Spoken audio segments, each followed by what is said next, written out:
আজ বঙ্গভবন ছাড়তে পারেন সদ্য সাবেক রাষ্ট্রপতি মোহাম্মদ শাহাবুদ্দিন। এরপরই বঙ্গভবনে অফিস শুরু করবেন ভারপ্রাপ্ত রাষ্ট্রপতি ও জাতীয় সংসদের স্পিকার হাফিজ উদ্দিন আহমদ। এই মুহূর্তে বঙ্গভবনের সামনে আছেন সহকর্মী আহমেদ সোহাগ, যাচ্ছি তার কাছে। সোহাগ, আমরা যতটুকু জেনেছি যে ভারপ্রাপ্ত রাষ্ট্রপতি সকল আনুষ্ঠানিকতা শেষ করে আজই হয়তোবা বঙ্গভবনের দাপ্তরিক কার্যক্রম শুরু করবেন। একই সাথে সাবেক রাষ্ট্রপতি আজকেই বঙ্গভবন ছাড়তে পারেন। সবশেষ কি পরিস্থিতি আছে জানাবেন।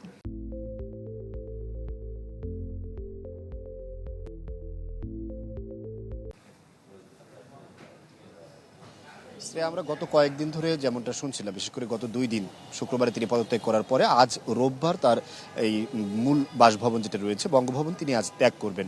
আজ সকাল থেকে আমরা শুনছিলাম 12টার পরে তিনি ত্যাগ করবেন। কিছুক্ষণ আগে আমরা ভিতরে যে সকল কর্মকর্তারা রয়েছেন তাদের মারফতে জানতে পেরেছি তিনি হয়তোবা 1:30 থেকে 2টা এর মধ্যবর্তী সময়ে বঙ্গভবন ত্যাগ করে যাবেন। ভিতরের যে প্রস্তুতি রয়েছে এবং আনুষ্ঠানিকতা রয়েছে বঙ্গভবন ত্যাগ করতে গেলে সেই আনুষ্ঠানিকতা ইতোমধ্যে তিনি সম্পূর্ণ করেছেন, এমনটা আমরা জানতে পেরেছি। তবে পুরোপুরি নিশ্চিত হওয়া যাবে যখন তিনি আসলে বঙ্গভবন ছেড়ে যাবেন।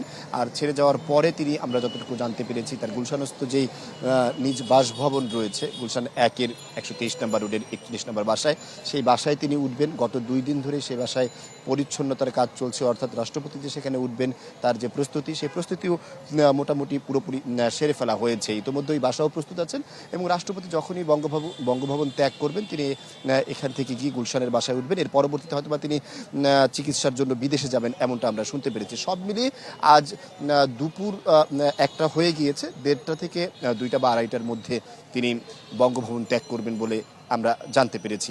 বাকিটা তিনি ত্যাগ করবেন যখন, তখন পুরো নিশ্চিত খবর জানানো যাবে। শ্রেয়া, ধন্যবাদ সোহাগ।